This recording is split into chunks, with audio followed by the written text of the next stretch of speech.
Assalamualaikum warahmatullahi wabarakatuh. Perkenalkan, nama saya Anissa Nurika Fitri dengan NIM 121119004. Di sini saya akan menjelaskan studium general tentang research preparation. Yang pertama ada funding.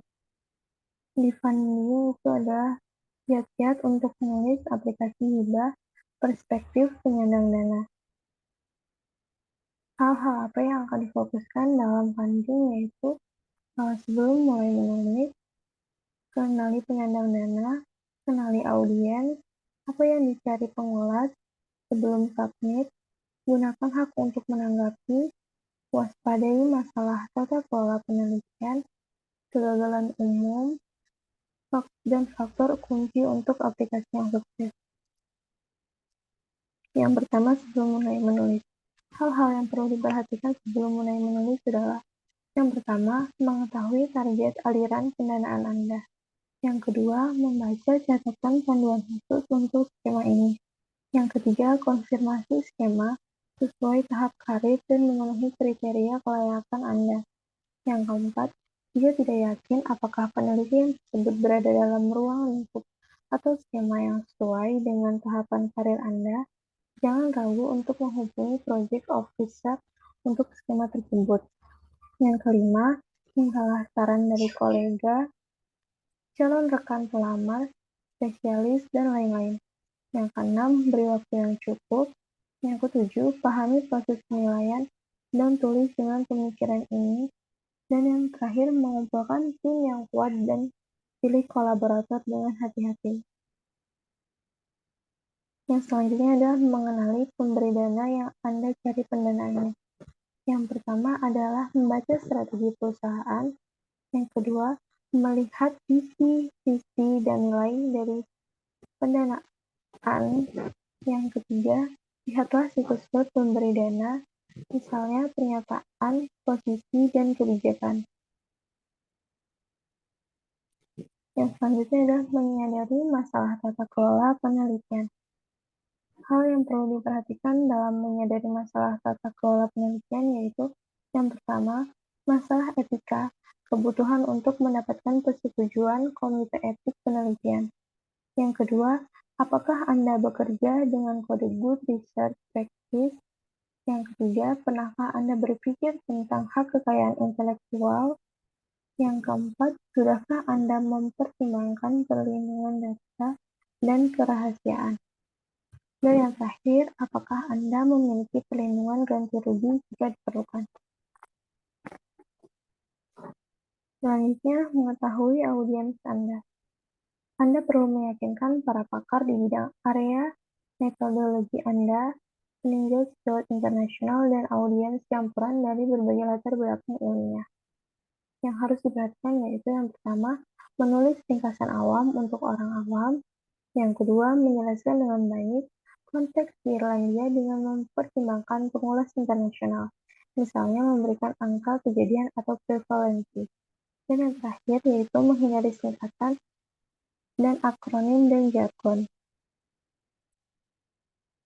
Selanjutnya, sebelum Anda mengirimkan, yang harus diperhatikan adalah yaitu mengedit, mengoreksi, dan pastikan semua bagian sudah lengkap. Kemudian, minta rekan pelamar untuk meninjau aplikasi dan memastikan bahwa input mereka tercakup dengan tepat. Yang ketiga, pastikan untuk mengirimkan versi bersih. Yang keempat, pastikan semua dokumentasi pendukung terkait disertakan. Yang kelima, minta seorang kolega untuk mengomentari keterbacaan dan aliran. Yang keenam, waspadai tenggat waktu di mana Anda meminta masukan dari orang lain. Yang ketujuh, meluangkan waktu untuk mendiskusikan dan menyelesaikan bagian anggaran dengan kantor riset Anda atau yang setara di institusi tuan rumah.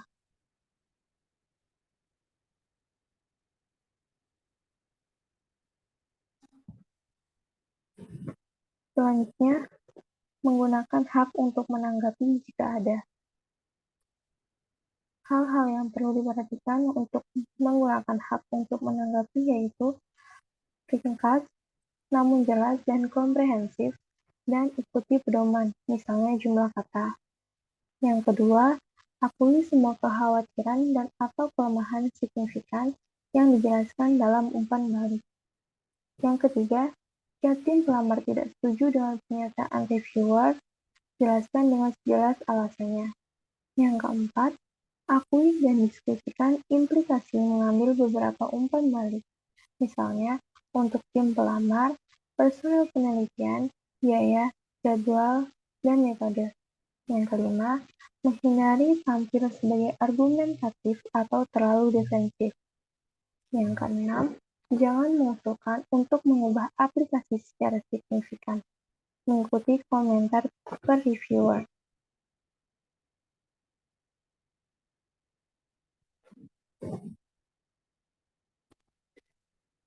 Selanjutnya adalah bersiaplah untuk wawancara jika ada. Hal yang harus diikuti yaitu mengikuti pedoman yang diberikan kepada Anda sebelum wawancara. Misalnya, apa yang harus dibahas dalam presentasi. Yang kedua, pengaturan waktu untuk presentasi. Misalnya, 10 menit. Yang ketiga, mempersiapkan presentasi beberapa kali di depan audiens. Yang keempat, ketahui literatur terbaru dari saat mengirimkan aplikasi. Yang kelima, tunjukkan Anda telah memikirkan komentar per reviewer dan Anda dapat membahas beberapa dan mengapa.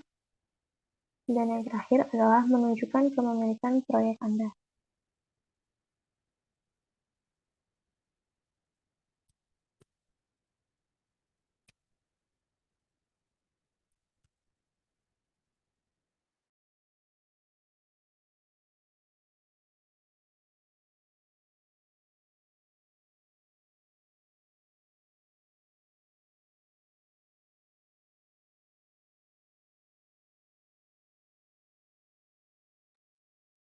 Selanjutnya ada apa yang dicari pengulas. Yang pertama ada area penelitian penting di mana pemikiran original dan inovasi dalam proyek disorot jika relevan. Yang kedua, aplikasi yang ditulis dengan baik dan disajikan dengan jelas. Yang ketiga, ketepatan waktu topik. Yang keempat, hasil yang dapat diidentifikasi dalam jangka waktu yang diperlukan. Yang kelima, perhatian terhadap detail, misalnya pemeriksaan ejaan selesai. Dan yang terakhir, rekam jejak yang tepat dalam penelitian dan menunjukkan luas dan kedalaman keahlian yang diperlukan di semua bidang metodologi yang diperlukan untuk menyampaikan penelitian yang diusulkan.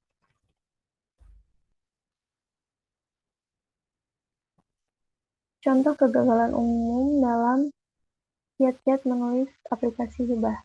Yang pertama, gagal menunjukkan pentingnya topik atau ide baru atau original. Yang kedua, pertanyaan penelitian tidak teridentifikasi dengan baik, tidak fokus atau tidak didukung oleh data awal. Yang ketiga, studi yang dirancang tidak akan menjawab pertanyaan penelitian.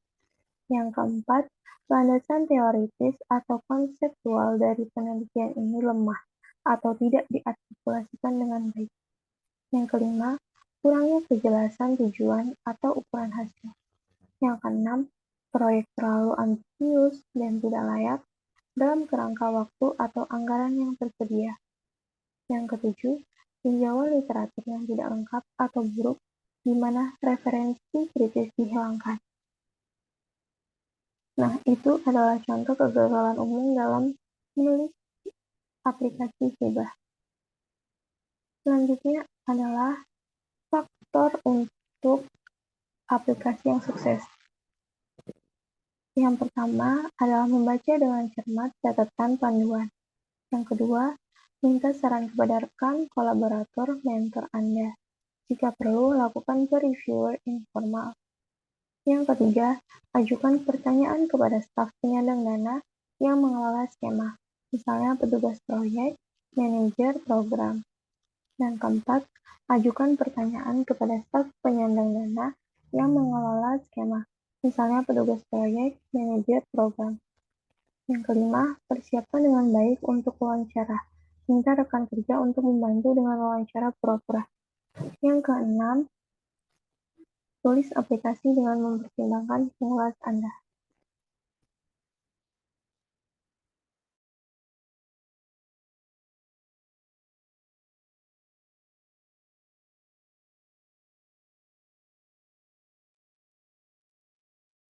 Penulisan hibah yang sukses. Tahap kritis aplikasi hibah. Yang pertama, menghasilkan ide. Yang kedua, temukan peluang pendanaan yang cocok.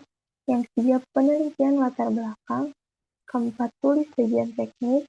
Kelima, periksa bagian administrasi. Enam, kirim dan lupakan.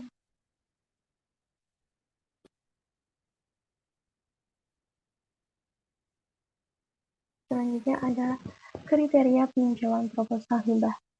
Ada 8 pertanyaan kunci yang diminta oleh pemberi dana untuk dipertimbangkan oleh peninjau saat mengevaluasi proposal hibah penelitian, dan istilah kriteria ulasan terkait yang digunakan di berbagai lembaga pendidikan. Adapun 8 pertanyaan dalam peninjauan proposal hibah yaitu: yang pertama, mengapa penelitian itu penting? Yang kedua, bagaimana penelitian ini baru? Yang ketiga, bagaimana penelitian ini dilakukan? Yang keempat, dalam konteks apa penelitian akan dilakukan? Yang kelima, siapa yang terlibat dalam penelitian dan apa yang istimewa dari orang-orang itu? Keenam, berapa laba dari investasi? Yang ketujuh, bagaimana kesuksesan akan ditentukan? Kedelapan, seberapa efektif sumber daya keuangan akan dikelola?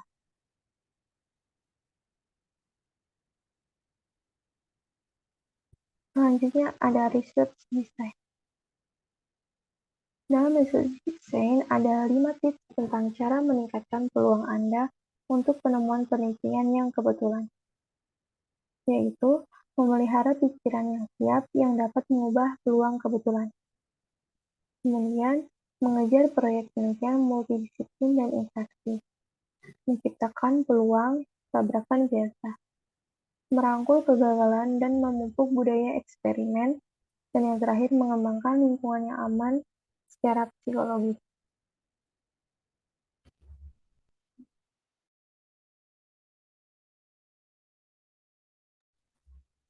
Selanjutnya, bagaimana mengidentifikasi kesenjangan penelitian? Kesenjangan penelitian adalah masalah yang belum ditangani atau dijawab dalam penelitian, buku, atau laporan sebelumnya. Kesenjangan penelitian adalah pusat dari setiap penelitian. Mengidentifikasi kesenjangan penelitian dan mengembangkan studi baru dapat menghasilkan temuan baru yang dapat memajukan ilmu pengetahuan. Ada 9 langkah dalam mengidentifikasi kesenjangan penelitian. Yang pertama, mencari inspirasi dalam literatur yang diterbitkan. Kedua, temukan kata kunci dan istilah yang terkait dengan topik pilihan Anda. Yang ketiga, mencari bantuan dari penasihat penelitian Anda. Yang keempat, gunakan alat digital untuk mencari topik populer atau makalah penelitian yang paling banyak dikutip. Yang kelima, periksa situs web jurnal berpengaruh. Keenam, catat pertanyaan Anda. Yang ketujuh, meneliti setiap pertanyaan. Yang kedelapan, menyadari kesenjangan literatur. Dan yang terakhir, membaca ulasan sistematis. Selanjutnya ada research data management. Di research data management ini, ada bagaimana mengelola dan mempublikasikan data penelitian Anda. Mengapa harus membagikan data saya? Kenapa? Karena untuk meningkatkan dampak penelitian, meningkatkan kualitas hasil penelitian yang dapat dipublikasikan di bidang kami, membuat hasil dapat dipercaya, meningkatkan kutipan, mendapatkan tambahan data secara singkat, meningkatkan pengalaman pendidikan, dan meningkatkan pengajaran yang dipimpin penelitian. Dan yang terakhir, meningkatkan reputasi.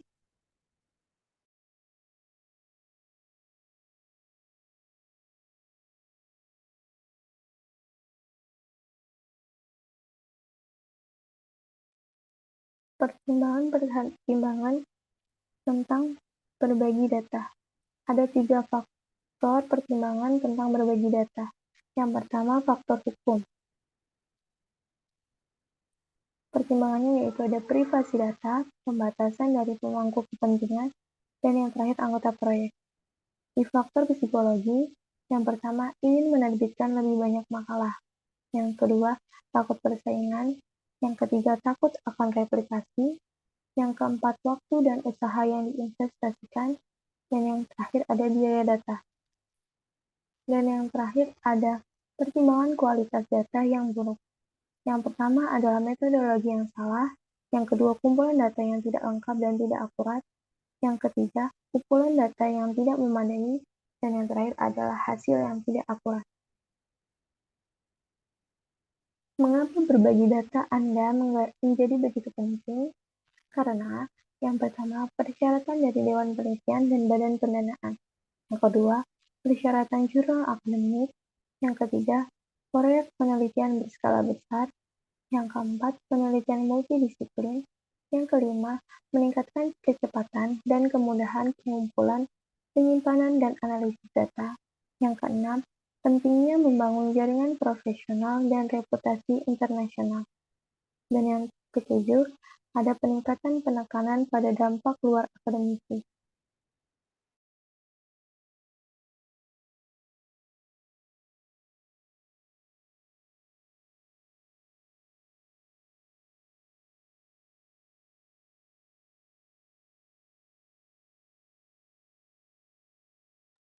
Selanjutnya, di mana harus menyimpan data kita? Yang pertama adalah memilih repositori yang tepat. Di pilihan repositori yang tepat itu ada kekuatan bidang studi dan kemampuan berbagi. Kemudian bisa menyimpan data di tautan permanen. Itu batas penyimpanan dan rentang waktu, reputasi di masyarakat, memungkinkan untuk pembuatan versi, visualisator dalam jika ragu, visualisator dalam yang tentunya jika ragu tanyakan kepada pustakawan atau PI Anda, dan yang terakhir banyak sumber daya yang tersedia secara online. Bagaimana sih cara mempromosikan dan memvalidasi data saya? Yang harus diperhatikan yaitu mempertimbangkan untuk menerbitkan makalah data dalam singkat.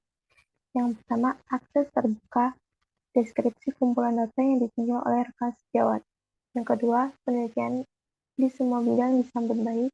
Yang ketiga, ESPI dan terindeks Scopus ditugaskan. Selanjutnya ada untuk mempromosikan dan memvalidasi data saya yaitu ada pengajuan langsung dan pengajuan bersama dengan makalah penelitian asli. Atau data dapat dilampirkan ke artikel atau di-hosting dalam repositori terbuka. Apa yang harus dipertimbangkan? Yang pertama, menyusun rencana pengelolaan data terperinci sebelum melakukan penelitian. Pikirkan baik-baik tentang pembagian dan penggunaan kembali data di masa mendatang. Ketiga, pilih mitra proyek dengan hati-hati. Bisnis, otoritas, lembaga penelitian internasional, dan pertimbangkan kebijakan dan praktik berbagi data mereka. Yang keempat, urutkan semua perjanjian dan dapatkan izin terlebih dahulu. Yang keenam, yang kelima, membeli data. Pikirkan tentang pengembalian investasi. Yang keenam, ingin menggunakan kembali data sebelum membuatnya tersedia untuk replikasi. Harus merencanakan waktu. Mengerjakan beberapa makalah secara bersamaan. Undang lebih banyak rekan penulis untuk membantu Anda. Dan yang terakhir, kumpulkan dan atur data Anda dengan hati-hati. Pastikan akurasi di setiap tahap proses. Catat semua transformasi dan modifikasi data.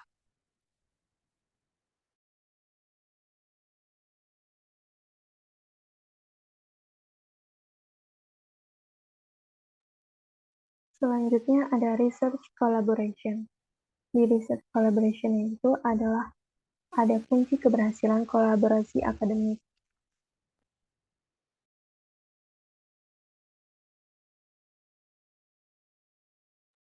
Apa sih kolaborasi penelitian itu? Kolaborasi penelitian di kalangan akademisi berbagai istilah digunakan untuk menyebut kolaborasi penelitian, termasuk penulisan bersama, jejaring penelitian, dan kemitraan penelitian atau akademik. Ada berbagai format kerjasama penelitian seperti dari intra ke antar departemen dan kerjasama antar lembaga ke internasional, dan juga dari kerjasama antar disiplin ke intradisiplin. Untuk kolaborasi yang sukses, lebih baik memiliki individu dengan minat penelitian yang sama. Kolaborasi penelitian dalam definisi kamus yaitu kolaborasi menunjukkan bekerja bersama individu untuk mencapai tujuan bersama atau disepakati. Dari definisi itu, kolaborasi penelitian dapat didefinisikan sebagai bekerja sama para peneliti untuk mencapai tujuan bersama, menambah atau menghasilkan pengetahuan ilmiah baru. Mengapa berkolaborasi dalam penelitian? Yang pertama, diakui secara luas bahwa kolaborasi dalam penelitian lintas disiplin antar peneliti muda dan yang lebih senior dan dengan praktisi sangat penting untuk karir peneliti pemula. Yang kedua, karakteristik sains modern yang semakin interdisipliner, kompleks, dan mahal mendorong para ilmuwan untuk terlibat dalam penelitian kolaboratif.